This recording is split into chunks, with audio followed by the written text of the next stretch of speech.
Kilauan lampu kristal bacarat di ruang makan itu tidak pernah terasa sehangat janji yang pernah terucap. Bagi Kinanti, kemewahan yang mengelilinginya lantai marmer Italia yang dingin, lukisan master yang mahal, hingga piring porselen Bernardau di depannya semuanya hanyalah panggung. Panggung bagi sebuah pertunjukan yang telah lama ia hafal naskahnya, tetapi kini ia putuskan untuk mengubahnya secara drastis, tanpa sepengetahuan para aktor lainnya. Malam itu, seperti malam-malam lainnya, adalah malam makan malam keluarga yang sempurna. Di ujung meja duduk Radit, suaminya, yang memancarkan aura sukses seorang CEO muda. Radit berbicara tentang investasi terbaru, tentang bagaimana perusahaannya telah mencapai target laba kuartal, dan bagaimana ia harus pergi keluar kota dalam waktu dekat untuk menyelesaikan urusan bisnis penting. Setiap kata-katanya terdengar meyakinkan, penuh ambisi, tetapi mata Kinanti, yang seolah tenggelam dalam semangkuk sup lobster bisque mahal, tahu betul kebenaran di baliknya. Di samping Radit, duduklah Bu Kartika, ibu mertua Kinanti. Wanita itu adalah perwujudan dari keanggunan tirani. Ia mengenakan kalung berlian yang usianya lebih tua dari pernikahan Kinanti, hadiah yang ia terima dari suaminya, ayah Radit, puluhan tahun silam. Bu Kartika berbicara tentang kegiatan sosialita terbarunya, tentang pertemuannya dengan para istri menteri, dan bagaimana ia berencana membeli koleksi perhiasan baru di butik terkenal. Namun, setiap kali Bu Kartika memiringkan kepala dan tersenyum, Kinanti melihatnya sebagai topeng yang terbuat dari emas indah tetapi hampa dan dingin. Kinanti. Suara Bu Kartika menusuk lembut. Sebuah nada yang selalu membuat bulu kuduk Kinanti merinding. Kamu terlihat kurang berselera malam ini. Kurangi pekerjaanmu. Ingat, tugas utamamu adalah mendampingi Radit, bukan bersaing dengannya. Kinanti mengangkat pandangan, menatap lurus pada Bu Kartika. Tidak ada gejolak di matanya. Hanya ketenangan dan kepatuhan yang terlatih. Tentu, Bu, proyek desain baru di Bali memang cukup menyita waktu. Tapi saya sudah mengaturnya. Jangan khawatir. Radit tersenyum lebar. Lihat, Bu. Kinanti selalu profesional. Dia aset berharga, seperti yang selalu ibu bilang. Kinanti menimpali ucapan suaminya hanya dengan senyuman kecil. Aset, kata itu menusuk lebih dalam daripada pisau, tapi ia menerimanya. Selama ini, Kinanti memang aset, istri yang cerdas, berpendidikan tinggi, dengan latar belakang keluarga yang kaya raya, yang mendanai awal mula bisnis Radit. Ia adalah pundi-pundi tak terbatas yang menjaga citra keluarga ini tetap berkilau. 1 jam kemudian, jamuan makan malam itu berakhir. Radit pamit ke ruang kerjanya. Sibuk dengan telepon. Bu Kartika bergegas ke ruang keluarga untuk menonton siaran berita favoritnya. Dan Kinanti? Ia menuju ruang ganti pribadinya yang luas. Ruangan itu dipenuhi gaun rancangan desainer ternama, tas Hermes yang tersusun rapi, dan sebuah lemari besi besar yang menyimpan koleksi perhiasan warisan keluarganya. Kinanti menutup pintu kayu mahoni itu perlahan, mematikan bunyi denting jam antik. Di balik cermin full length yang berbingkai perak, ia menekan sebuah tombol tersembunyi. Cermin itu bergeser, memperlihatkan sebuah ruangan kecil. Pusat komando pribadi Kinanti di sana, di antara kegelapan dan cahaya monitor tipis, terletaklah kebenaran yang selama ini ia sembunyikan. 3 layar besar menampilkan feed langsung dari berbagai sudut rumah. Semua tersembunyi dengan sempurna. Ia mengklik salah satu file. Sebuah video tanpa suara. Di sana, Radit sedang tertawa di sebuah kafe tersembunyi, duduk sangat dekat dengan seorang wanita muda bernama Selena. Selena bukanlah tipe wanita sosialita yang anggun seperti Kinanti atau Bu Kartika. Ia terlihat lebih berani, lebih berapi-api, dengan gaya yang sangat menantang. Tangan Radit meraih tangan Selena di atas meja. Adegan itu berulang kali, direkam selama berbulan-bulan di tempat-tempat berbeda. Kinanti tidak merasakan sakit atau cemburu. Emosi itu sudah ia hilangkan sejak lama, menggantikannya dengan perhitungan dingin. Layar kedua menampilkan lebih banyak hal. Itu adalah rekaman suara dari percakapan telepon antara Radit dan Bu Kartika. Jangan khawatir, Ma. Semua sudah diurus. Kinanti itu bodoh. Dia terlalu sibuk dengan proyeknya di luar kota. Lagi pula, Kinanti sudah tidak punya nilai jual lagi selain hartanya. Saya sudah siapkan akta palsu untuk melepaskan asetnya yang tersisa. Suara Radit terdengar serak dan serakah. Bagus. Nak, tapi pastikan semua perhiasan dan surat berharga Kinanti dibawa. Itu semua hakmu. Wanita itu hanya pantas mendapatkan abunya. Pernikahan siri di puncak lusa nanti. Semua harus berjalan lancar. Ibu sudah siapkan calon saksi dan penghulu palsu. Kita hancurkan dia sekalian. Jawab Bu Kartika dengan nada yang penuh kepuasan setan. Jari-jari Kinanti mengetuk pelan pada Mousepat saat ia mendengarkan detail rencana mereka untuk mencuri sisa perhiasannya, membawa kabur uangnya, dan menikahi Selena di luar kota. Rencana yang seharusnya menghancurkan Kinanti, justru memberinya peta harta karun. Ia telah membiarkan mereka merencanakan ini selama 6 bulan terakhir. Setiap email terenkripsi yang mereka kirim, setiap percakapan pribadi yang mereka kira aman, semuanya terekam dan tersimpan di server pribadi Kinanti. Sejak awal, Kinanti tahu, sejak ia mendapati Radit memasang keylogger di komputer kerjanya sendiri, ia sudah tahu bahwa pernikahannya adalah tipuan finansial. Ia tidak menceraikan Radit saat itu juga. Ia memutuskan untuk bermain sandiwara terakhir yang paling menguntungkan. Ia beralih ke layar ketiga. Ini adalah inti dari rencana besarnya. Layar itu menampilkan diagram alir keuangan yang rumit dan beberapa dokumen hukum. 6 bulan lalu, Kinanti telah mencairkan semua aset utama dan memindahkannya ke rekening perwalian anonim di luar negeri, menggunakan nama samaran dan perusahaan cangkang yang ia dirikan sendiri. Uang itu aman. Namun, ia sengaja meninggalkan umpan. 1. Perhiasan ia mengganti hampir semua berlian dan permata asli dengan replika sempurna buatan tangan, yang ia beli dari kolektor profesional di Swiss. Hanya yang paling ahli yang bisa membedakannya. Dan Radit serta Bu Kartika bukanlah ahli. Perhiasan warisan keluarga yang asli sudah ia amankan di bank swasta. 2. Uang tunai ia menyisakan sejumlah besar uang tunai di brankas uang yang ia dapat dari penjualan saham, yang ia alirkan melalui serangkaian transaksi yang terkait dengan kasus pencucian uang tingkat rendah di sebuah perusahaan asing. Uang itu bersih di permukaan, tetapi asal-usulnya akan menjadi bom waktu hukum. 3. Surat berharga ia sengaja meninggalkan beberapa fotokopi surat berharga yang tidak lagi berlaku, tetapi terlihat asli di mata orang awam. Kinanti bersandar di kursinya yang nyaman. Ia mematikan semua layar. Dan ruangan rahasia itu kembali gelap. Ia telah membiarkan Radit dan Bu Kartika merasa kuat dan pintar, membiarkan mereka percaya bahwa mereka akan lolos dengan semua yang ia miliki. Kalian membawa semua hartaku? Gumam Kinanti. Suaranya pelan dan mengancam di keheningan ruangan. Kalian membawa semua harta palsuku.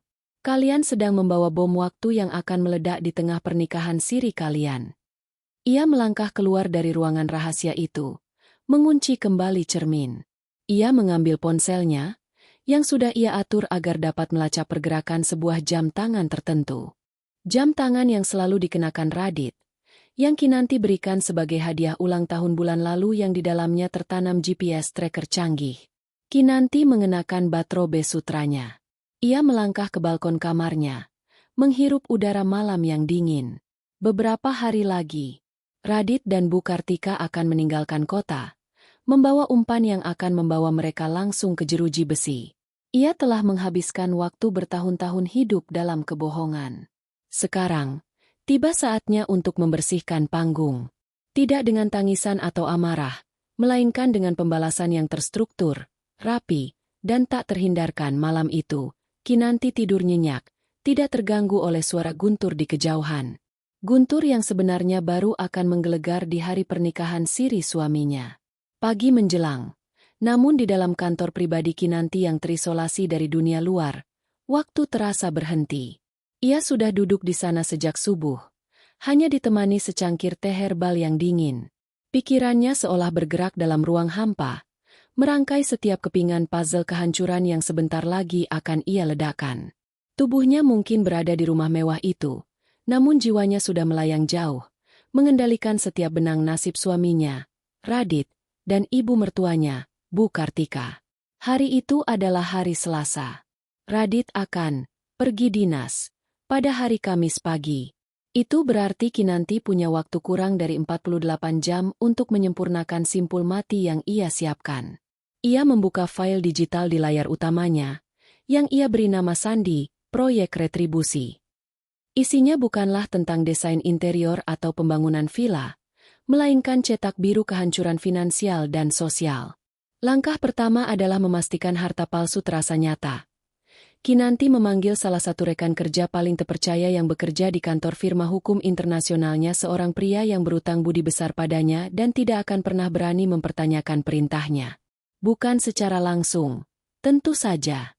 Komunikasi dilakukan melalui platform terenkripsi yang hanya menggunakan instruksi satu baris dan tidak meninggalkan jejak suara. Perintahnya sederhana. Malam ini, pastikan aset-aset digital yang terlampir mengalami glitch sistem yang terdeteksi. Hanya glitch peringatan, tapi harus terlihat nyata di mata auditor yang kurang berpengalaman. Aset-aset digital yang ia maksud adalah fotokopi surat berharga yang sudah tidak berlaku dan beberapa dokumen palsu yang ia sengaja scan ke dalam server cloud keluarga. Kinanti tahu, Radit dan Bu Kartika adalah tipe orang yang panik dan akan segera mengakses dokumen-dokumen itu saat mereka pergi. Takut dokumen itu benar-benar hilang sebelum sempat mereka curi. Glitch itu akan membuat mereka semakin terburu-buru dan panik, sehingga mereka tidak akan sempat memverifikasi keaslian dokumen tersebut. Kecepatan adalah musuh kecerdasan, dan Kinanti mengandalkan keserakahan mereka untuk merusak kehati-hatian. Langkah kedua adalah menghubungkan uang tunai dengan kejahatan. Kinanti telah menarik uang tunai sekitar 2 miliar rupiah dari rekening saham yang ia gunakan sebagai pintu belakang. Uang ini, seperti yang ia rencanakan di bagian awal, memiliki jejak transaksi yang mengarah ke sebuah perusahaan fiktif di Cayman Island yang diduga terlibat dalam skema Ponzi kecil. Ia menghubungi agennya di luar negeri. Aktifkan laporan anonim ke otoritas moneter. Fokuskan pada withdrawal besar-besaran dari rekening yang terlampir dalam 2 hari ke depan. Kaitkan dengan perusahaan cangkang di Cayman Island. Target laporannya adalah suspicious activity, bukan tuduhan langsung. Kinanti tidak ingin Radit ditangkap di bandara. Ia ingin Radit merasa bebas, merasa menang, sebelum bencana itu menghantam. Laporan suspicious activity itu hanya akan menjadi data yang disimpan. Namun, begitu Radit dan Bu Kartika membawa kabur uang tunai itu dan menggunakannya untuk pesta pernikahan siri, jejak fisik uang tunai itu akan menyatu dengan laporan digital yang sudah ada. Saat Radit menggunakannya, ia secara tidak langsung akan mengkonfirmasi dirinya sebagai pelaku kejahatan yang dicurigai. Langkah ketiga adalah yang paling berbahaya dan paling memuaskan, menargetkan Bu Kartika. Kinanti tahu, suaminya hanyalah bidak catur yang didorong oleh hasrat dan keserakahan. Bu Kartika, sang mertua, adalah ratunya sumber dari segala kelicikan dan rencana jahat. Bu Kartika berencana membawa serta koleksi perhiasan berlian Kinanti saat pergi ke puncak untuk pernikahan siri, tidak hanya sebagai modal awal pernikahan Radit dan Selena, tetapi juga untuk pamer pada tamu-tamu, yang tidak lain adalah kerabatnya sendiri. Kinanti membuka lemari besi pribadinya. Di sana, tumpukan perhiasan replika yang sangat mirip dengan aslinya teronggok. Ia tahu, Bu Kartika sering diam-diam masuk ke kamar dan melihat-lihat perhiasan itu saat Kinanti sedang di luar kota. Ia sengaja tidak menguncinya terlalu rapat. Kinanti memasukkan kembali perhiasan replika itu, menyisakan sepasang anting berlian kecil yang asli di bagian paling atas, sebagai pemanis agar Bu Kartika merasa sudah mendapatkan semuanya. Lalu, di antara tumpukan perhiasan itu, Kinanti menyelipkan sebuah dokumen rahasia. Bukan dokumen yang berkaitan dengan uang. Itu adalah bukti perselingkuhan mendiang suami Bu Kartika di masa lalu, yang di dalamnya terdapat perjanjian warisan yang sangat merugikan Bu Kartika jika ketahuan. Bukti ini ia dapatkan dari seorang mantan karyawan suaminya yang sakit hati. Kinanti tersenyum dingin.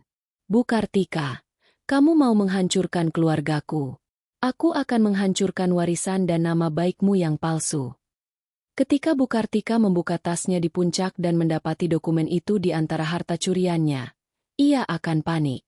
Kepanikan itu akan membuat Bu Kartika bersikap ceroboh di depan para saksi dan kerabat, membuat kericuhan di hari pernikahan siri itu, dan bahkan mungkin memicu pertengkaran hebat dengan Radit. Kegilaan Bu Kartika yang terpicu oleh dokumen itu akan menjadi bukti kegilaan yang sah di mata hukum, bukti yang Kinanti butuhkan untuk mengambil alih hak perwalian penuh. Pukul 10 malam, Kinanti duduk di sofa ruang keluarga, membaca majalah mode dengan tenang. Radit baru saja selesai dengan telepon bisnis dan bergabung dengannya. "Kinanti," kata Radit, suaranya mengandung sedikit kecanggungan yang ia coba tutupi dengan kehangatan palsu. "Aku akan berangkat sangat pagi Kamis nanti. Mungkin kita tidak sempat berpamitan. Ini untuk bisnis, sayang, demi masa depan kita." Kinanti meletakkan majalahnya. "Tentu, Radit. Aku mengerti. Bekerja keraslah. Aku akan mengurus semua yang ada di rumah." Malam itu, Bu Kartika juga muncul. Ia memberikan senyuman manis yang penuh arti. "Jangan khawatir, Nak. Ibu akan menemani Radit ke bandara. Ibu akan memastikan dia tidak melewatkan penerbangannya." Kinanti tahu, itu adalah kode. Ibu akan membantunya mencuri semuanya. Kinanti hanya mengangguk. "Tolong jaga Radit, Bu. Dan jaga kesehatan Ibu. Semoga perjalanan Ibu dan Radit lancar, dan semua yang Ibu bawa bisa membawa kebahagiaan."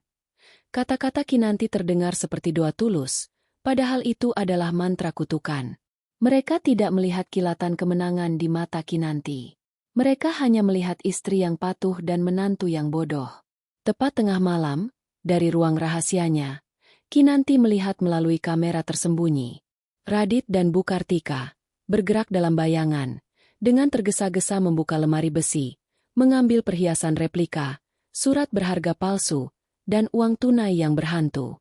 Mereka berbisik, terkikik, berbagi momen kejahatan yang membuat mereka merasa tak terkalahkan. Mereka mengemas semuanya ke dalam sebuah koper kulit besar. Kinanti melihatnya, dan ia mencatat detail terakhir. Mereka membawa semuanya, umpan telah dimakan. Kinanti mematikan monitornya. Tugasnya di rumah ini selesai. Sekarang, ia hanya perlu menunggu. Menunggu fajar menyingsing, dan menunggu detik ketika Radit dan Bu Kartika melangkah keluar dari gerbang itu, secara resmi dan sadar memasuki jebakan yang telah Kinanti persiapkan selama 6 bulan penuh. Kinanti menarik napas dalam. Kebahagiaan mereka hanya tinggal 2 hari lagi. Dan setelah itu, penderitaan abadi akan menyambut mereka. Fajar hari Kamis menyambut dengan sunyi, tidak ada embun, hanya udara Jakarta yang sudah terasa panas sejak pagi buta. Jam menunjukkan pukul 4.30. Kinanti sudah bangun. Bukan karena alarm, tetapi karena antisipasi yang dingin. Ia berdiri di balkon kamar, menyaksikan dengan tenang pemandangan yang tersaji di bawahnya. Cahaya lampu keamanan menyorot garasi, di mana Radit dan Bu Kartika bergerak cepat, nyaris seperti pencuri di rumah mereka sendiri. Radit menarik koper kulit besar yang berisi semua harta palsu Kinanti, perhiasan replika, uang berhantu, dan surat-surat berharga yang tak bernilai. Bu Kartika mengikutinya. Wajahnya diselimuti ekspresi kemenangan yang buram dan cemas.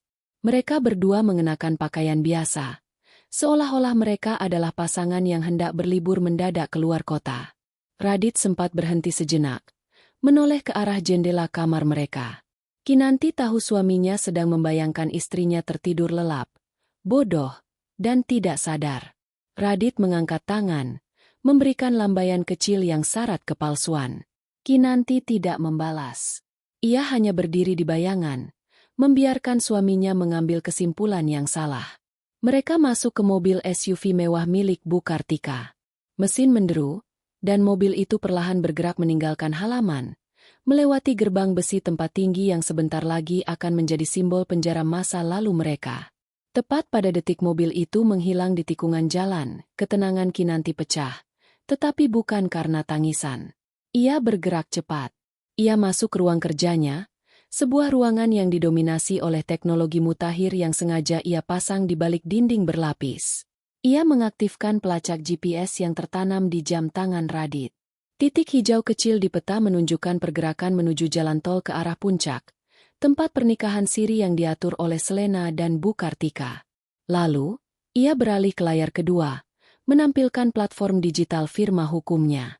Hari ini, Kinanti bertindak bukan sebagai istri yang dikhianati, tetapi sebagai direktur hukum yang kejam dan sangat efisien. Kinanti mulai mengaktifkan rentetan laporan yang telah ia siapkan selama berminggu-minggu. Langkah pertama Kinanti mengirimkan laporan audit internal mendadak ke Dewan Direksi Perusahaan Radit. Laporan itu menyoroti kejanggalan signifikan dalam pencatatan aset perusahaan selama 6 bulan terakhir periode ketika Radit mulai mengatur dokumen palsu. Kinanti tidak menuduh Radit secara langsung. Ia hanya menuntut penyelidikan mendalam atas dugaan fraud dan embezzlement yang melibatkan beberapa staf di bagian keuangan. Laporan ini memiliki efek ganda. Pertama, itu segera membekukan akses Radit ke semua rekening perusahaan. Kedua, laporan itu menciptakan kekacauan di kantor suaminya, memastikan Radit akan dihubungi terus-menerus oleh Dewan Direksi.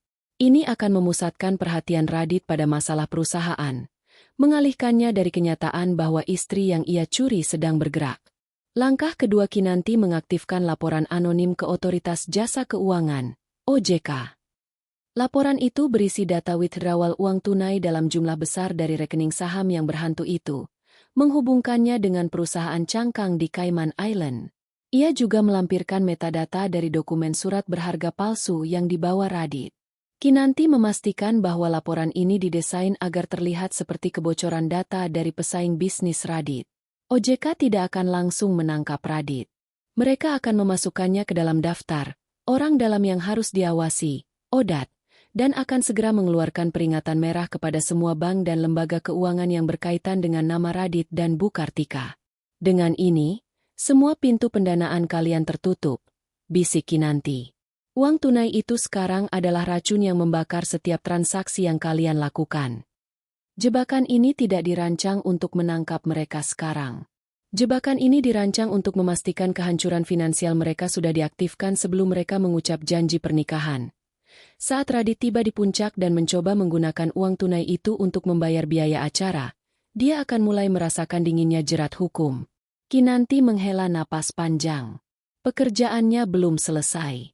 Ia mengambil ponsel dan menghubungi pengacara keluarganya, bukan pengacara perusahaan, melainkan pengacara senior yang mengurus harta warisan keluarga Kinanti. Aku butuh kau membuat surat kuasa darurat, kata Kinanti. Suaranya terdengar profesional dan tanpa emosi, seolah ia sedang memesan kopi. Radit dan Ibu Kartika pergi keluar kota tanpa pemberitahuan resmi dan mengambil sejumlah aset keluarga yang sah milikku. Aku ingin mengamankan aset yang tersisa dan mengambil alih kendali rumah ini secara legal. Pengacara itu terkejut. Nyonya, apakah Tuan Radit dan Nyonya Kartika tahu? Mereka sudah tahu apa yang mereka lakukan, jawab Kinanti dingin. Ini bukan perceraian biasa, Pak. Ini adalah pemulihan hak. Lakukan saja. Hari ini, aku ingin rumah ini berada di bawah perlindungan hukumku saat mereka kembali. Ia tidak ingin suaminya kembali dan mengklaim haknya atas rumah itu. Ia ingin mereka kembali sebagai tamu yang tidak diundang, yang keberadaannya bergantung sepenuhnya pada belas kasihan sang pemilik baru, Kinanti. Di saat yang sama, Kinanti melihat titik hijau di peta. Mobil itu sudah meninggalkan jalan tol dan memasuki jalan pegunungan yang berliku. Radit dan Bu Kartika semakin dekat dengan tempat yang mereka yakini sebagai awal kehidupan baru mereka. Padahal, itu adalah titik tengah dari rencana hukuman Kinanti. Kinanti menutup semua layar, kembali ke penampilannya yang tenang dan sempurna. Di luar sana, matahari sudah meninggi. Ia melangkah ke ruang makan, tempat suaminya tadi malam mengucapkan kebohongan tentang masa depan mereka. Kinanti duduk di meja itu, sendirian, menikmati sarapannya. Piring porselen dan lampu kristal itu kini bukan lagi panggung kepalsuan, melainkan markas kekuasaan Kinanti. Ia adalah sang pemenang, yang hanya tinggal menunggu laporannya berbuah kehancuran total. Waktu antara kepergian Radit dan Bu Kartika pada Kamis subuh hingga Sabtu siang, saat pernikahan siri itu dijadwalkan, terasa seperti abadi bagi Kinanti. Ia berada dalam fase hening, saat benang-benang yang ia tarik mulai menimbulkan getaran di ujung lain. Tugasnya sekarang adalah menunggu sambil memperkuat bentengnya sendiri. Rumah besar itu terasa asing. Keheningan yang ditinggalkan oleh Radit dan Bu Kartika bukanlah kedamaian, melainkan kekosongan yang disengaja. Kinanti berjalan melewati ruangan-ruangan, mengamati setiap sudut yang sebelumnya didominasi oleh keserakahan dan kepalsuan mereka. Pagi itu, ia membersihkan semua sisa jejak pengkhianatan. Hal pertama yang ia lakukan adalah secara fisik mengubah kunci semua pintu dan lemari penyimpanan. Kunci duplikat yang selama ini dimiliki Bu Kartika, dan mungkin telah ia berikan kepada Radit, kini tidak berguna. Kinanti tidak hanya mengganti kunci fisik, ia mengganti sistem keamanan rumah menjadi biometric access yang hanya merespons sidik jari dan retina matanya. Gerbang besi tempa yang angkuh itu sekarang benar-benar menjadi miliknya, dan hanya miliknya. Siang harinya, pengacara keluarga Kinanti datang. Ia membawa tumpukan dokumen yang sudah disiapkan Kinanti. Mereka duduk di ruang kerja, tempat yang sama di mana Radit biasa berpura-pura menyelesaikan urusan bisnis. Kinanti, dengan ketenangan seorang jenderal, meninjau setiap klausul. Surat kuasa darurat ini mengizinkan Anda mengambil alih aset dan rekening bersama, Nyonya Kinanti, jelas sang pengacara, suaranya dipenuhi kehati-hatian. Namun, untuk membatalkan sepenuhnya kepemilikan Tuan Radit, kita perlu bukti bahwa ia telah melanggar perjanjian pranikah, atau, dalam hal ini, bukti pencurian dan pengabaian. Apakah Anda yakin kita harus segera mengaktifkan status pengabaian ini? Kinanti menandatangani dokumen tanpa ragu. Mereka pergi tanpa pemberitahuan resmi dan mengambil barang-barang yang saya yakini sebagai milik pribadi saya, Pak. Mereka melanggar kepercayaan dan kewajiban pernikahan. Dan ya, saya yakin mereka tidak akan kembali dalam waktu dekat sebagai suami dan mertua yang baik. Kinanti menyerahkan salinan bukti tracker GPS yang menunjukkan pergerakan Radit keluar kota, jauh dari area kantornya. Ia juga melampirkan salinan surel yang ia kirim ke Radit dan Bu Kartika yang menanyakan tentang kepergian mereka, surel yang tidak pernah mereka balas, karena sudah terlalu jauh dalam euforia keserakahan mereka. Semua itu adalah bukti kuat atas pengabaian dan niat jahat. Saat surat kuasa itu diserahkan, Kinanti secara hukum mengambil alih semua rekening bersama yang tersisa dan memblokir akses Radit secara total. Ia juga mengamankan sertifikat properti rumah mewah itu di brankas bank atas namanya sendiri. Secara finansial, Radit kini menjadi nol. Semua yang ia yakini sebagai aset bersama, termasuk perusahaan yang ia pimpin, kini berada di bawah pengawasan ketat, dikelilingi oleh laporan audit internal yang telah diaktifkan Kinanti. Radit pergi dengan kopernya, tetapi di mata hukum, ia hanyalah seorang suami yang melarikan diri dari tanggung jawab keuangan dan legal. Sementara itu, Kinanti terus memantau pergerakan Radit. Titik hijau itu sekarang sudah diam di suatu villa mewah di kawasan puncak. Ia tahu, di sana, Selena pasti sedang menyiapkan diri untuk menjadi nyonya baru, dan Bu Kartika sedang menyusun skenario pernikahan siri yang meriah dengan uang Kinanti. Jeda itu adalah momen refleksi. Kinanti duduk di meja yang sama di mana ia pertama kali mendapati kebohongan suaminya. Ia teringat bagaimana Bu Kartika selalu merendahkannya, menganggapnya hanya sebagai dompet berjalan yang harus menurut. Ia teringat janji Radit tentang cinta sejati, yang kini terbukti hanyalah perencanaan finansial yang busuk.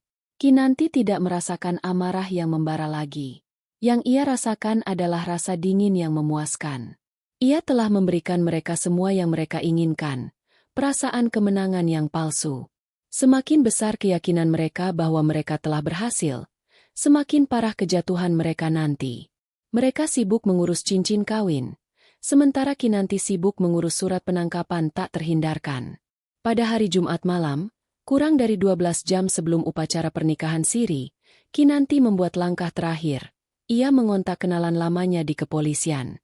Bukan untuk laporan pencurian, tetapi untuk menyerahkan laporan OJK yang telah ia aktifkan sebelumnya. Saya menerima informasi bahwa sekelompok individu yang terkait dengan perusahaan saya melakukan transaksi tunai mencurigakan dan membawa uang dalam jumlah besar yang terkait dengan penyelidikan fraud di luar negeri. Jelas Kinanti melalui telepon yang aman. Ia tidak menyebut nama suaminya. Ia hanya memberikan informasi detail tentang koper dan lokasi villa di puncak informasi yang ia dapat dari tracker GPS. Saya hanya ingin memastikan perusahaan saya bersih dari keterlibatan apapun, Pak. Tolong diperiksa sebelum uang itu digunakan untuk transaksi yang merugikan nama baik negara, ucapnya. Kinanti tahu, Informasi dari OJK yang dikombinasikan dengan lokasi fisik yang akurat dari sumber anonim adalah kombinasi yang terlalu menggiurkan untuk diabaikan oleh pihak berwajib. Mereka tidak akan datang untuk menangkap pencuri perhiasan. Mereka akan datang untuk menyita barang bukti tindak pidana pencucian uang pada Sabtu pagi. Kinanti mengenakan gaun sutra birunya. Ia menyeduh teh dan duduk di ruang tamu. Di sofa tempat ia sering berpura-pura mendengarkan cerita sukses Radit. Kinanti melihat keluar jendela. Menanti. Titik hijau di monitor laptopnya masih diam. Menunggu. Kinanti menunggu fajar pertama bagi kehidupan barunya. Di puncak, fajar itu hanyalah fajar terakhir bagi kebohongan yang telah ia biarkan hidup. Udara di puncak terasa dingin, namun suhu emosi di dalam villa mewah itu justru mendidih. Hari itu, Sabtu siang, adalah hari di mana Radit dan Selena dijadwalkan mengucapkan janji pernikahan siri. Villa itu didekorasi sederhana namun mahal, didominasi warna putih dan emas, dibayar dengan uang tunai hasil curian dari brankas Kinanti. Di ruang tengah, Radit tampak necis mengenakan jas beige, wajahnya memancarkan kegugupan yang disalahartikan sebagai haru. Di sebelahnya, Selena bersinar dalam gaun pengantin sederhana. Matanya terus-menerus melirik ke arah amplop tebal berisi uang yang dipegang erat oleh Radit. Bu Kartika, ibu mertua yang kejam, memimpin prosesi dengan senyum penuh kemenangan. Ia mengenakan kebaya sutra dan perhiasan berlian replika curian milik Kinanti, memamerkannya kepada 15 tamu undangan kerabat dekat yang ia yakini akan mengagumi sukses keluarga mereka. Upacara sudah dimulai. Radit memegang tangan Selena. Kata-kata sakral sebentar lagi terucap, mengukuhkan pengkhianatan mereka di hadapan Tuhan dan saksi. Tiba-tiba, di tengah ketenangan itu, Bu Kartika merasakan sesuatu yang mengganggu di balik kebaya barunya.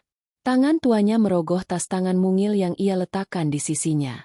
Ia mencari perhiasan kecil untuk pamer lebih lanjut, namun yang ia temukan adalah lipatan kertas tebal yang menyelip di antara bungkusan perhiasan replika. Itu adalah dokumen yang ditinggalkan Kinanti. Bukti perselingkuhan mendiang suaminya di masa lalu, lengkap dengan salinan perjanjian warisan yang akan membatalkan hak waris Bu Kartika jika ketahuan. Dunia Bu Kartika runtuh dalam sekejap. Wajah Bu Kartika yang tadinya penuh senyum kemenangan mendadak pucat pasi. Matanya melotot. Pandangannya tidak lagi terarah pada Radit atau Selena, melainkan pada kertas di tangannya. Nama dan aset yang ia perjuangkan mati-matian kini terancam. Ia lupa sedang berada di mana. Tidak mungkin. Desis Bu Kartika. Suaranya parau, menginterupsi jalannya ijab kabul. Semua mata tertuju padanya. Radit menoleh. Bingung. Ada apa? Ma? Tolong. Jangan sekarang. Bu Kartika tidak mendengarkan. Ia menyobek kertas itu menjadi dua. Tangannya gemetar. Ini kerjaan siapa? Ini bohong. Warisan itu milikku. Kalian semua bersekongkol. Kepanikan membuatnya kehilangan kendali. Ia berteriak histeris di hadapan para tamu, merusak citra keanggunan yang ia jaga selama ini. Radit mencoba menenangkan ibunya. Mama, tenang, Mama sakit. Bu Kartika malah mendorong Radit hingga ia nyaris tersungkur. Dan ia menuduh Radit telah merencanakan ini semua bersamanya. Kegilaannya menjadi tontonan memalukan. Jebakan Kinanti telah berhasil memicu kekacauan emosional dan sosial sebelum jebakan hukum dimulai. Tepat pada momen histeria Bu Kartika mencapai puncaknya, suara sirene terdengar dari luar gerbang villa. Suara itu semakin dekat, menusuk melalui kebun yang rimbun. Semua tamu, Bu Kartika, dan Radit terdiam membeku. Mereka saling pandang dengan ketakutan yang menjalar. Selena, yang sejak tadi hanya fokus pada amplop uang, menjadi yang pertama panik. Radit, itu polisi. Uang itu. Kita harus lari. Radit, yang otaknya sedang freeze antara urusan warisan ibunya dan sirene di luar, tergagap. Tidak mungkin. Ini salah paham. Ini pernikahan. Saat itu juga, pintu utama didobrak bukan petugas berseragam, melainkan tim dari Direktorat Tindak Pidana Ekonomi Khusus dan beberapa petugas berjas gelap. Mereka memasuki ruangan, pandangan mereka tajam, langsung tertuju pada Radit. Tuan Raditya, Kami datang sehubungan dengan laporan transaksi mencurigakan dan dugaan pelanggaran hukum keuangan. Kami harus menyita barang bukti dan membawa Anda untuk dimintai keterangan, ujar salah satu petugas dengan nada tegas. Radit langsung membeku. Ia mencoba protes. Saya tidak tahu apa yang Bapak bicarakan. Saya tidak melakukan apa-apa. Uang tunai di amplop itu, potong petugas itu, mengarah pada meja tempat Radit sempat meletakkan uang pembayaran pernikahan. Uang itu terkait dengan fraud dan pencucian uang yang saat ini sedang diselidiki OJK. Kami menyitanya sebagai barang bukti. Radit berusaha meraih amplop itu, namun terlambat. Uang yang seharusnya menjadi modal hidup barunya kini berada di tangan penegak hukum. Sementara itu, petugas lain menggeledah koper Radit. Mereka menemukan perhiasan replika dan surat berharga palsu, yang semakin menguatkan dugaan mereka tentang upaya melarikan aset. Radit mencoba menjelaskan bahwa itu adalah perhiasan istrinya, Kinanti, yang ia pinjam. Istri Anda, Nyonya Kinanti, telah mengamankan asetnya dan mengeluarkan surat kuasa yang sah, balas petugas itu dingin. Semua perhiasan ini, asli atau palsu, akan disita sebagai barang bukti. Surat berharga ini juga kami sita karena metadatanya diduga kuat terkait dengan pemalsuan dokumen perusahaan Anda. Dunia Radit benar-benar hancur. Ia ditangkap bukan karena perselingkuhan, melainkan sebagai kriminal finansial. Ia diarak keluar ruangan, melewati para tamu yang kini berbisik jijik. Ia sempat melihat Selena berlari ke arah berlawanan, tanpa melihat ke belakang. Cinta palsu itu sirna secepat kilat. Bu Kartika, yang tadinya histeris karena masalah warisan, kini benar-benar lumpuh oleh realita. Putranya ditangkap, namanya hancur di depan kerabatnya, dan perhiasan yang ia curi sia-sia. Ia ditinggalkan oleh polisi, namun ia kini menjadi tontonan para tamu, yang menganggapnya sebagai ibu tiri yang gila dan seorang ibu dari seorang penjahat. Di tengah kekacauan, salah satu kerabat Bu Kartika berbisik, Kinanti yang melakukannya. Hanya Kinanti yang bisa sekejam ini. Bu Kartika mendengar bisikan itu. Mata yang tadinya penuh ketakutan kini dipenuhi kengerian yang dalam. Ia menyadari kebenaran yang mengerikan. Mereka tidak lari, mereka diizinkan pergi, mereka bukan pemenang. Mereka hanya bidak catur yang diantar Kinanti ke tiang gantungan hukum dan sosial. Di rumahnya, ratusan kilometer jauhnya, Kinanti mematikan feed berita online yang melaporkan penangkapan seorang CEO muda yang diduga terlibat fraud. Ia meneguk sisa tehnya. Senyum dingin tersungging di bibirnya. Hukum telah mengurus bagiannya. Kini, giliran Kinanti mengurus bagian pembalasan dendam emosional. 3 minggu telah berlalu sejak insiden puncak yang memalukan itu. Bagi Radit dan Bu Kartika, waktu itu adalah spiral menuju kegelapan. Radit dibebaskan setelah membayar sejumlah besar uang jaminan uang yang dipinjam dari kerabat Bu Kartika yang kini menuntut bunga mencekik. Reputasinya sebagai CEO muda yang ambisius hancur lebur. Dewan direksi perusahaannya, yang sudah digoyahkan oleh laporan audit internal Kinanti, segera mencopot Radit dari jabatannya. Penyelidikan OJK terus berjalan, dan aset Radit yang tersisa, yang ia kira aman, kini dibekukan total. Ia bukan hanya dipecat, ia diusir dari dunia bisnis dengan cap fraudster yang melekat. Setiap orang yang dulu memuji kesuksesannya kini menolak panggilannya. Teleponnya hanya berdering untuk menagih utang dan janji pembayaran. Bu Kartika tidak lebih baik. Setelah histeria di pernikahan siri, ia harus menghadapi kerabat yang kini menatapnya dengan tatapan kasihan bercampur cemoohan. Gosip tentang kegilaannya dan penangkapan putranya menyebar cepat di kalangan sosialita. Lebih buruk lagi, ia tidak bisa berhenti memikirkan dokumen yang ditanam Kinanti bukti perselingkuhan mendiang suaminya. Ketakutan akan kehilangan warisannya membuat tidurnya dihantui mimpi buruk. Ia mencoba mencari pengacara untuk membantunya, tetapi semua pintu tertutup. Nama Bu Kartika telah dicoret dari daftar kehormatan sosial. Mereka terpaksa pindah dari satu apartemen sewaan ke apartemen sewaan yang lebih murah. Selena? Ia menghilang bersama sebagian kecil uang tunai yang sempat ia selamatkan, meninggalkan pesan singkat yang dingin kepada Radit. Aku hanya suka pria sukses. Selamat tinggal. Pecundang Radit dan Bu Kartika kini hanya punya satu tujuan, Kinanti. Mereka menyadari, dengan kengerian yang menusuk, bahwa seluruh bencana ini adalah hasil perhitungan istrinya. Suatu malam, di sebuah apartemen kecil yang panas dan berbau apek, Bu Kartika menatap putranya yang kini tampak kurus dan kuyu. Kita harus kembali, Radit. Kita harus memohon pada Kinanti, ujar Bu Kartika. Suaranya sudah kehilangan otoritasnya. Memohon? Kita mencuri darinya. Kita meninggalkannya untuk menikah siri. Dia akan memanggil polisi, jawab Radit, penuh keputusasaan. Dia tidak akan memanggil polisi. Kalau dia mau, dia sudah melakukannya sejak di puncak. Dia hanya ingin kita menderita, kata Bu Kartika. Matanya kini dipenuhi pemahaman pahit. Kinanti tidak ingin kita dipenjara. Dia ingin kita hidup dalam neraka yang dia ciptakan. Kita harus kembali ke rumah itu. Hanya dia yang bisa menarik semua laporannya. Dia tidak akan membiarkan kita mati di jalanan. Satu-satunya aset yang tersisa di mata mereka adalah rumah Kinanti. Mereka beranggapan bahwa sebagai suami dan ibu mertua, mereka masih memiliki sedikit hak untuk tinggal. Keesokan harinya, dengan sisa keberanian dan setelan lusuh, mereka naik taksi menuju rumah megah itu. Ketika mereka sampai di gerbang besi tempa, mereka menyadari ada yang berbeda. Kunci yang dulu mereka punya tidak berfungsi. Mereka menekan bel dengan tangan gemetar. Pintu dibuka oleh seorang petugas keamanan baru, bertubuh besar, yang menatap mereka dengan tatapan tanpa ekspresi. Ada perlu apa? Kami pemilik rumah ini.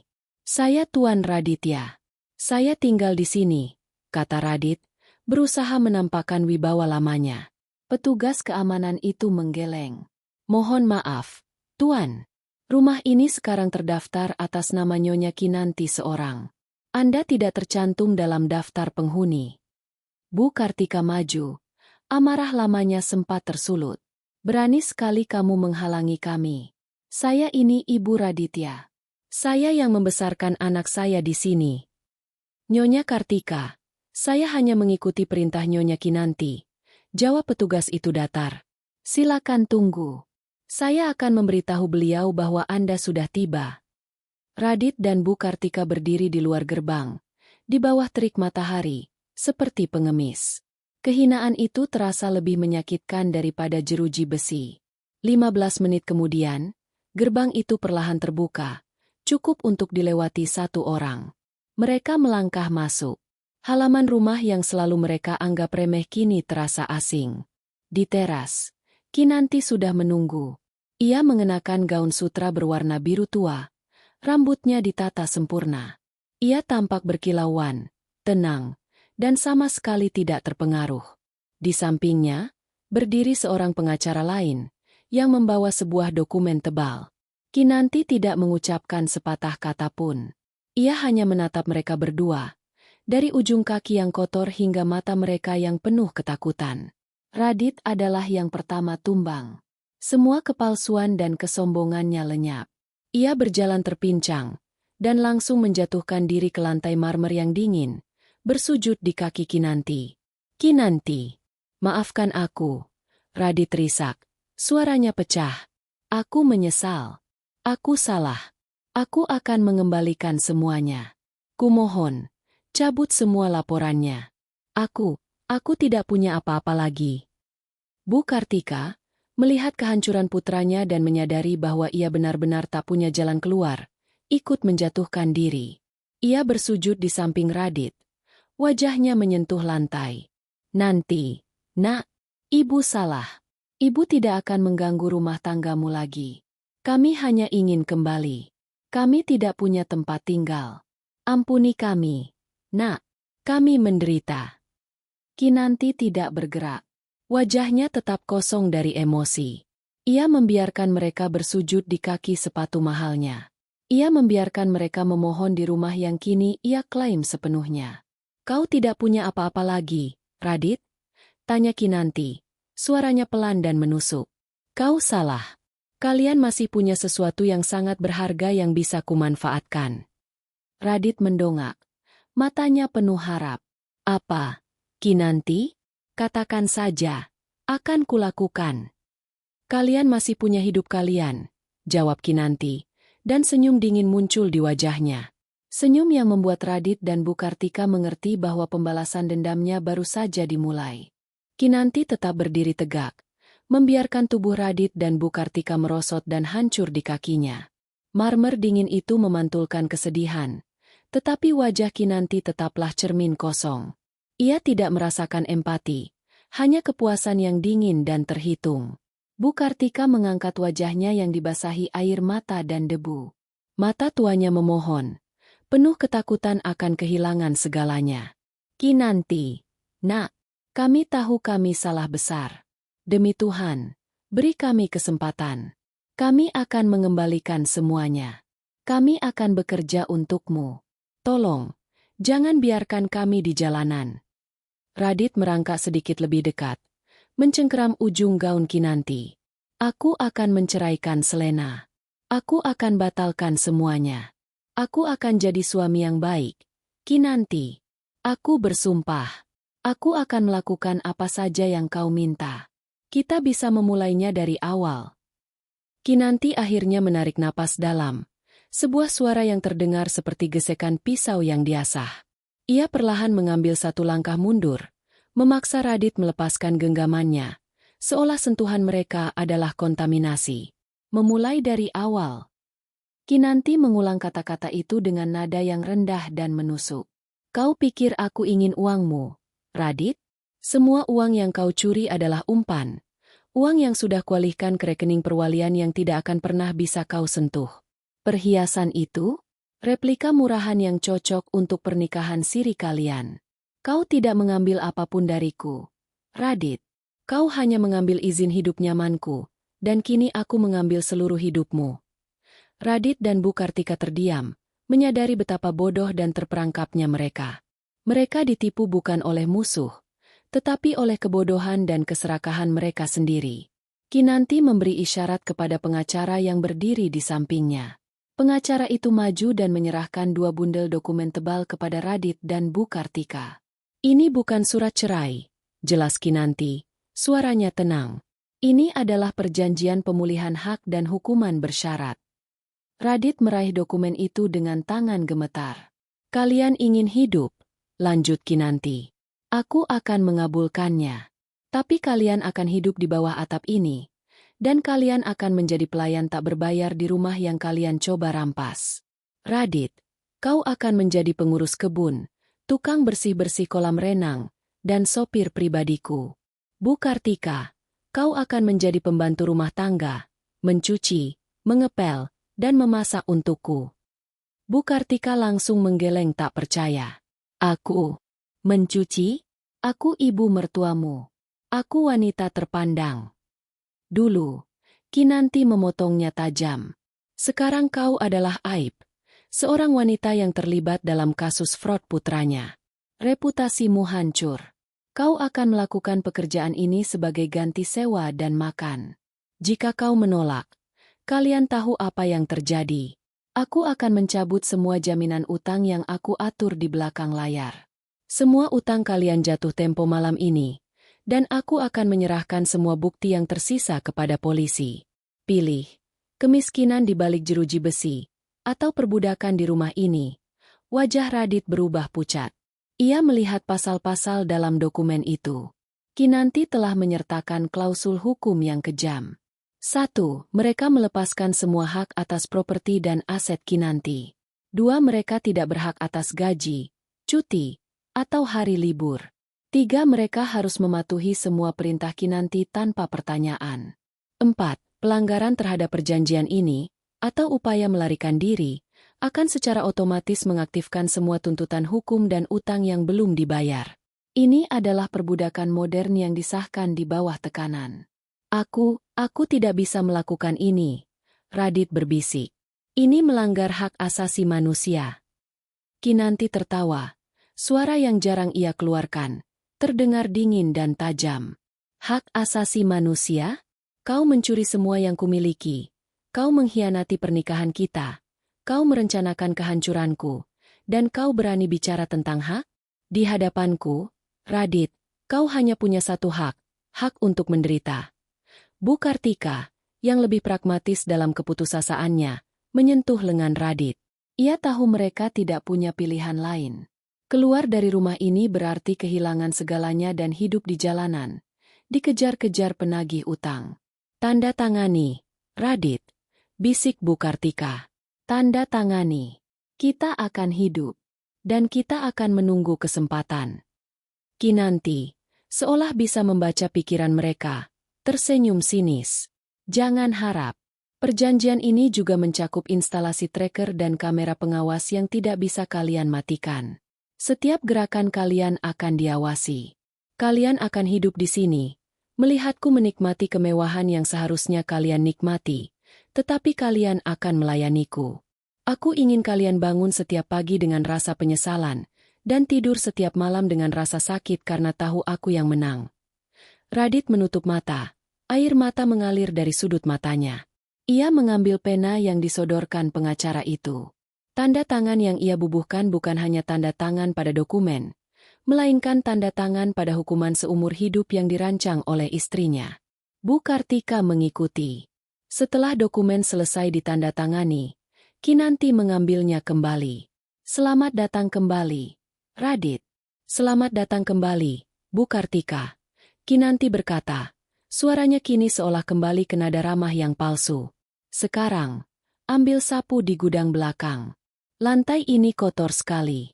Dan siapkan makan malam. Aku lapar. Kinanti melangkah melewati mereka, menuju tangga megah. Radit dan Bu Kartika tetap di sana.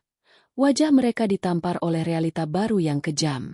Mereka melihat punggung Kinanti yang anggun menghilang di lantai atas, meninggalkan mereka sebagai bayangan kusam di rumah yang dulu mereka kuasai. Mereka tidak hanya sujud, mereka telah menyerahkan jiwa mereka kepada pembalasan dendam Kinanti. 3 bulan berlalu sejak Radit dan Bu Kartika menandatangani fakta perbudakan mereka. Pagi hari di rumah itu kini memiliki irama baru, sebuah melodi yang kejam dan monoton, dipimpin oleh Kinanti.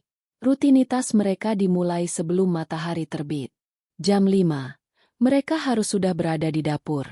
Bu Kartika, yang dulunya hanya menyentuh panci untuk mengarahkan pembantu, kini harus berdiri di depan kompor, wajahnya berminyak dan bau. Perintah Kinanti selalu spesifik dan tanpa toleransi. Sarapan harus disajikan tepat pukul 7 di meja marmer yang dingin, dan harus sesuai dengan menu kesehatan yang ketat. Jika masakan kurang sempurna, Bu Kartika harus memasaknya lagi dari awal, sementara rasa lapar menggerogoti perutnya sendiri.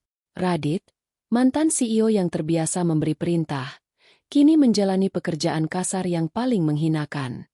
Setiap hari, ia membersihkan kolam renang Infinity yang dulu ia klaim sebagai tempat relaksasi, menggosok lumut di antara ubin-ubin yang berkilauan. Ia merawat kebun luas, mencabuti rumput liar, sementara matahari membakar punggungnya. Tangan yang dulunya hanya menyentuh pulpen mahal dan layar tablet kini pecah-pecah dan kapalan karena pekerjaan fisik. Puncak dari penghinaan itu adalah jam 8 pagi, ketika Kinanti turun untuk sarapan. Kinanti selalu tampil sempurna. Gaun sutra, riasan yang elegan, dan perhiasan minimalis semuanya dibayar dari kekayaan yang gagal dicuri Radit dan Bu Kartika. Radit akan berdiri di samping mobil Kinanti. Sebuah sedan mewah berwarna hitam yang kini menjadi tempat kerjanya. Sebelum Kinanti masuk, ia akan memeriksa Radit dari ujung rambut hingga ujung kaki.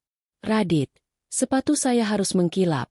Perintah Kinanti suatu pagi, suaranya sedingin es. Kau sudah membersihkan mobil selama 1 jam, tapi masih ada bekas sidik jari di kaca jendela penumpang. Kau tidak teliti. Ulangi, dan kau akan terlambat mengganti air kolam. Radit hanya bisa menunduk, gemetar, dan patuh.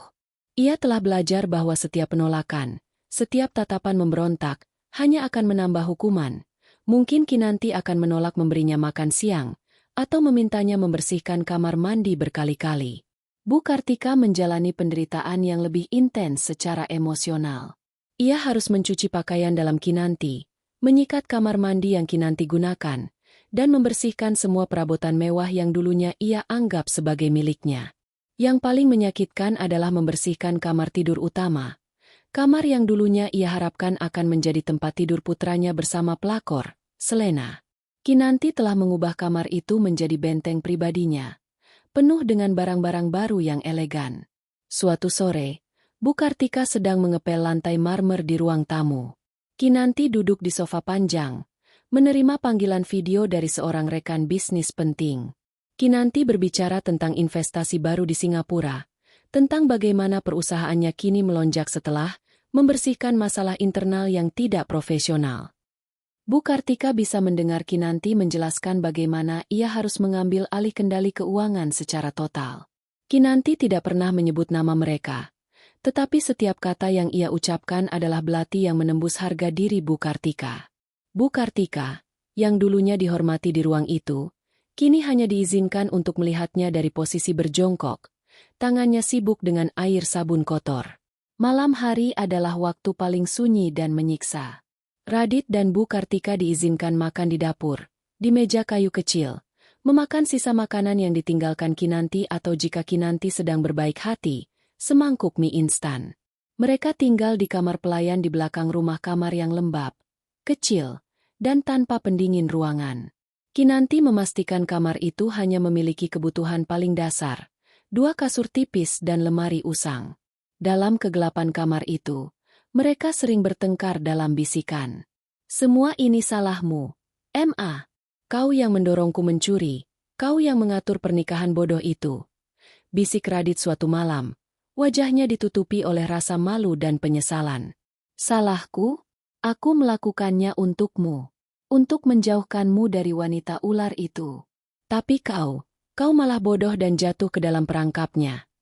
Balas Bu Kartika, suaranya serak karena menangis. Namun, tidak peduli seberapa besar mereka saling menyalahkan, mereka tahu kebenaran yang mengerikan. Mereka tidak bisa lari, sistem pengawasan Kinanti terlalu canggih.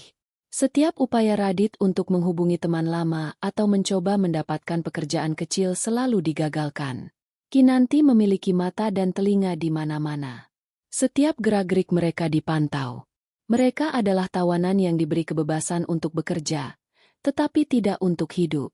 Suatu malam, Radit mencoba merangkai kata-kata penyesalan di secari kertas, berencana memberikannya kepada Kinanti, berharap sedikit belas kasihan. Kinanti masuk ke dapur tepat saat Radit akan menyembunyikan kertas itu. "Apa itu?" tanya Kinanti. Matanya tertuju pada tangan Radit. Radit membeku. Ia menyerahkan kertas itu.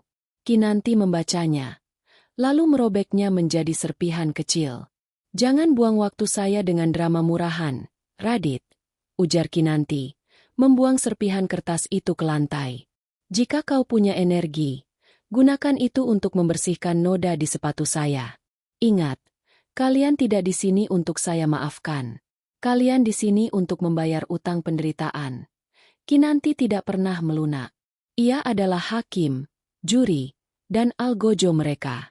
Ia memastikan bahwa kemewahan di sekeliling mereka tidak pernah terasa manis, melainkan seperti racun yang membakar kerongkongan mereka. Radit dan Bu Kartika harus hidup berdampingan dengan penyesalan, melihat istri yang mereka hianati hidup bahagia dan makmur, sementara mereka sendiri menjalani hukuman seumur hidup di balik tembok rumah yang dulu mereka klaim sebagai milik mereka. Bertahun-tahun berlalu sejak Radit dan Bu Kartika menandatangani surat hukuman mereka. Perbudakan bersyarat itu bukan hanya sekadar hukuman, melainkan sebuah monumen hidup atas kemenangan Kinanti. Kinanti tidak pernah kembali ke kehidupan masa lalu yang penuh kepalsuan. Ia menceraikan Radit secara resmi, menggunakan perjanjian perbudakan itu sebagai bukti persetujuan, sehingga perceraian berjalan cepat dan bersih. Ia mempertahankan semua asetnya dan membangun citra baru, bukan sebagai istri CEO, tetapi sebagai wanita bisnis yang tangguh dan cerdas, yang perusahaannya melonjak tinggi setelah membersihkan elemen-elemen korup di dalamnya. Kehidupan Kinanti kini dipenuhi dengan kebebasan sejati. Ia melakukan perjalanan bisnis ke seluruh dunia, menjalin kemitraan baru, dan menjalani hubungan profesional yang didasarkan pada rasa hormat, bukan manipulasi. Setiap kali ia kembali ke rumah mewahnya, rumah itu terasa seperti markas kekuasaan, bukan lagi sangkar emas yang penuh kebohongan. Pemandangan Radit dan Bu Kartika adalah bagian integral dari kebahagiaan barunya. Radit, yang dulunya tampan dan sombong, kini hanyalah bayangan. Kulitnya menghitam karena terik matahari kebun, tangannya kasar, dan tatapannya kosong. Ia adalah sopir yang mengantar Kinanti ke pertemuan-pertemuan penting, memaksa Radit menyaksikan dari kaca spion betapa suksesnya Kinanti tanpa dirinya. Setiap kali Radit membukakan pintu untuk Kinanti, ia melihat bayangan dirinya yang dulu seorang pria terhormat hanya untuk segera menyadari bahwa ia adalah pelayan yang hina. Bu Kartika, yang dulu adalah perwujudan keangkuhan, kini adalah sosok ringkih yang selalu berbau deterjen dan keringat. Kerutan di wajahnya semakin dalam, bukan karena usia, melainkan karena kelelahan dan penyesalan yang tak pernah usai. Perhiasan replika yang dulu ia curi telah disita, dan perhiasan aslinya yang telah diselamatkan Kinanti kini disimpan di lemari besi yang hanya bisa dilihat Kinanti. Bu Kartika, setiap hari, harus membersihkan kamar Kinanti, menyentuh barang-barang mewah itu, sambil tahu bahwa ia tidak akan pernah bisa memilikinya lagi. Kinanti memastikan hukuman mereka bersifat abadi dan progresif. Ia tidak pernah mengancam nyawa mereka, tetapi ia secara bertahap mengurangi semua kenyamanan yang tersisa. Makanan mereka semakin sederhana. Jam kerja mereka semakin panjang. Bahkan kamar pelayan mereka menjadi lebih tidak nyaman. Kinanti tidak pernah berteriak atau menunjukkan amarah.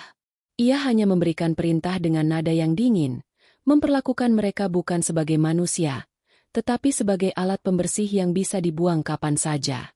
Tujuan Kinanti bukan sekadar membalas, tetapi menanamkan penderitaan yang melampaui kematian. Ia ingin mereka hidup dalam penyesalan atas keputusan yang mereka ambil hari itu di puncak. Ia ingin mereka bangun setiap pagi dengan memikirkan dua hal, betapa bodohnya mereka membuang Kinanti, dan betapa tak berdayanya mereka sekarang. Mereka mencoba melarikan diri sekali. Pada tahun kedua hukuman mereka, Radit berhasil menghubungi seorang teman lama, mencoba meminjam uang untuk pergi keluar pulau. Kinanti sudah tahu. Ia membiarkan Radit mengumpulkan uang itu selama sebulan. Tepat pada malam ketika Radit dan Bu Kartika berencana melarikan diri, Kinanti muncul di kamar pelayan mereka. "Kau mau pergi, Radit?" tanya Kinanti, tanpa ada emosi di matanya. "Kau melanggar perjanjian." Kinanti tidak memanggil polisi. Ia mengeluarkan setumpuk dokumen baru, tagihan utang yang telah ia beli dari rentenir dengan diskon besar. Utang-utang yang dibuat Radit dan Bu Kartika setelah penangkapan mereka. Kinanti menunjukkan bahwa jika mereka melarikan diri, ia akan membiarkan rentenir yang lebih kejam mengejar mereka, dan ia akan memastikan utang mereka menjadi berkali-kali lipat. "Aku bisa membiarkanmu mati di tangan mereka, atau kau bisa mati perlahan di sini," ujar Kinanti. "Pilih." Radit dan Bu Kartika menangis di hadapannya, memilih untuk kembali bekerja. Mereka menyadari, perjanjian dengan Kinanti adalah satu-satunya pelindung mereka dari kehancuran yang lebih parah. Kinanti telah menjadi penjaga mereka dari dunia luar yang jauh lebih kejam, dunia yang telah mereka tolak dengan kebodohan mereka. Bertahun-tahun berikutnya, Radit dan Bu Kartika berhenti mencoba. Mereka menjadi pelayan yang patuh, robot-robot yang hanya hidup untuk memenuhi perintah Kinanti. Pada suatu sore yang cerah, Kinanti duduk di tepi kolam infinitinya, menyeruput koktail dingin. Radit sedang menyikat ubin di bawah terik matahari. Bu Kartika baru saja selesai menyajikan Kinanti camilan, dan kini ia berdiri diam di sudut teras. Kinanti menatap Radit, lalu ke Bu Kartika. "Kalian tahu, kadang aku berpikir, bagaimana jadinya hidupku jika kalian tidak mengkhianatiku?" Kinanti berbicara, bukan sebagai pertanyaan, tetapi sebagai sebuah observasi. Bu Kartika menunduk. Radit berhenti menyikat. "Jawabannya," lanjut Kinanti, tersenyum kecil, "aku mungkin akan bahagia, tapi tidak akan sepuas ini." Kinanti kini adalah sang pemenang sejati. Ia tidak hanya membalas dendam dengan uang, ia membalas dendam dengan waktu, martabat, dan kebebasan. Ia telah membuat suami dan ibu mertuanya menderita selamanya, memaksa mereka menyaksikan hidupnya yang makmur sebagai harga yang harus mereka bayar. Radit dan Bu Kartika terus bekerja di rumah itu, bayangan dari diri mereka yang dulu, terus melayani istri dan menantu yang mereka hianati. Mereka tidak pernah mati, tetapi mereka juga tidak pernah hidup. Mereka terpenjara dalam lingkaran penyesalan yang tak terputus. Sebuah neraka yang diatur dengan sempurna oleh wanita yang mereka anggap bodoh. Kinanti. Hukuman mereka adalah menyaksikan kemenangan abadi Kinanti. Waktu, bagi Kinanti, kini bergerak dengan ritme yang tenang, jauh dari hiruk-pikuk emosi dan pengkhianatan. 5 tahun setelah Radit dan Bu Kartika secara resmi menjadi pelayannya, rumah itu telah bertransformasi menjadi laboratorium ketenangan Kinanti. Di sini, ia tidak hanya hidup damai, tetapi juga mengelola eksperimennya yang paling berhasil, 2 manusia yang hancur oleh keserakahan mereka sendiri. Kinanti duduk di ruang kerjanya, melihat feed kamera pengawas di layar. Bukan karena ia takut mereka akan melarikan diri, mereka sudah terlalu rapuh untuk mencoba lagi. Ia melihat hanya untuk memastikan, untuk mereguk sekali lagi rasa kepuasan yang dingin dan konstan. Di salah satu sudut layar, Bu Kartika yang sudah tua dan renta, berlutut menyikat lantai dapur, punggungnya membungkuk seolah memikul beban seluruh dosa masa lalunya. Di sudut lain, Radit sedang memotong rumput di bawah matahari. Wajahnya tak lagi memiliki garis-garis wibawa seorang CEO, hanya kelelahan yang tak terhindarkan. Kinanti telah mencapai titik di mana pembalasan dendam tidak lagi didorong oleh amarah, melainkan oleh prinsip keadilan pribadinya. Ia tidak perlu berbicara banyak. Kehadirannya, kesuksesannya, dan kebahagiaannya yang murni sudah menjadi alat hukuman yang paling efektif. Suatu sore, Kinanti mengadakan pesta kecil untuk merayakan peluncuran lini bisnis barunya. Tamu-tamunya adalah para investor dan pengusaha kelas atas yang sangat menghormatinya. Radit dipaksa mengenakan seragam pelayan kusam dan bertugas sebagai pelayan valet memarkir mobil-mobil mewah mantan koleganya. Bu Kartika bertugas membersihkan piring-piring kotor dari para tamu, yang sebagian besar dulunya adalah teman sosialitanya. Kinanti menyaksikan adegan itu dengan mata tenang.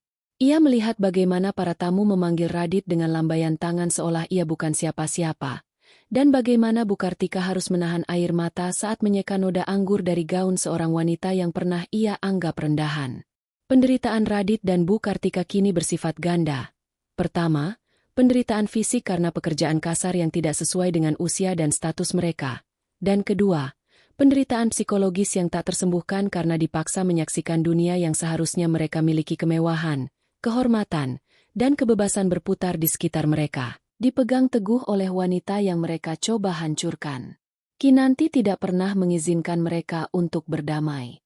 Ia sengaja menciptakan jarak antara mereka dan dunia.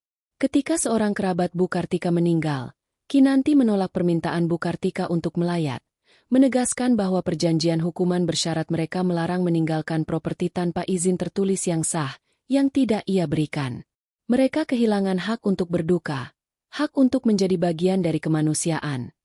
Hubungan Radit dan Bu Kartika sendiri telah lama tercemar. Mereka tidak lagi saling menyalahkan, tetapi mereka hidup berdampingan dalam kebisuan yang penuh kebencian dan penyesalan bersama. Mereka adalah 2 kapal karam yang terdampar di pulau yang sama, dipaksa saling melihat setiap hari, menjadi pengingat abadi atas kegagalan masing-masing. Di tengah semua ini, Kinanti berkembang. Ia menemukan cinta baru, seorang pria yang cerdas dan tulus, yang tidak tahu-menahu tentang masa lalunya yang gelap atau tawanan yang bekerja di balik rumah. Kinanti mengizinkan pria itu masuk ke dalam hidupnya, tetapi ia membuat satu aturan tak terucapkan. Radit dan Bu Kartika adalah bagian dari staf, dan masa lalu adalah wilayah terlarang. Suatu malam, pacar barunya bertanya tentang Radit, pria yang selalu terlihat kuyu di kebun. Dia adalah masa laluku yang sudah kuberikan kesempatan kedua, jawab Kinanti dingin, sambil tersenyum menenangkan. Mereka adalah pengingat bahwa ketulusan tanpa batas harus dibayar mahal oleh kehati-hatian yang tak berujung. Mereka adalah simbol kegagalanku di masa lalu, yang kini kumanfaatkan untuk memastikan tidak ada kegagalan di masa depan. Kinanti tidak berbohong. Baginya, Radit dan Bu Kartika bukan lagi suami dan mertua. Mereka adalah pelajaran berharga yang hidup. Beberapa tahun kemudian, Kinanti sedang merencanakan pernikahan mewahnya di luar negeri. Ia meninjau daftar tamu. Radit dan Bu Kartika tidak ada di sana. Mereka, sebagai bagian dari staf, akan ditinggalkan di rumah itu, dijaga oleh pengawas keamanan. Pada hari keberangkatannya, Kinanti melangkah keluar. Wajahnya berseri-seri dalam gaun rancangan desainer. Radit, sebagai sopir, membukakan pintu mobil. Bu Kartika berdiri di ambang pintu, menatap Kinanti dengan mata kosong. Kinanti menatap mereka berdua, untuk yang terakhir kalinya sebagai wanita yang belum menikah. Radit, Bu Kartika, Kinanti berkata, suaranya mengandung nada kebaikan yang palsu. Saya akan pergi selama 2 minggu. Rumah ini adalah milik kalian selama saya pergi. Nikmati ketenangan ini. Kinanti tidak menunggu jawaban. Ia naik ke mobil. Radit menutup pintu, lalu masuk ke kursi kemudi, membawanya pergi menuju kebahagiaan barunya. Saat Kinanti duduk di bandara, ia menerima sebuah pesan dari pengacara kepercayaannya. Pesan itu hanya terdiri dari satu kalimat, yang ia minta untuk dikirim saat ia jauh dari Radit dan Bu Kartika. Warisan Kinanti, semua aset, termasuk properti, telah dipindahkan ke perwalian yang akan diserahkan kepada Yayasan Amal yang Kinanti dirikan 50 tahun ke depan.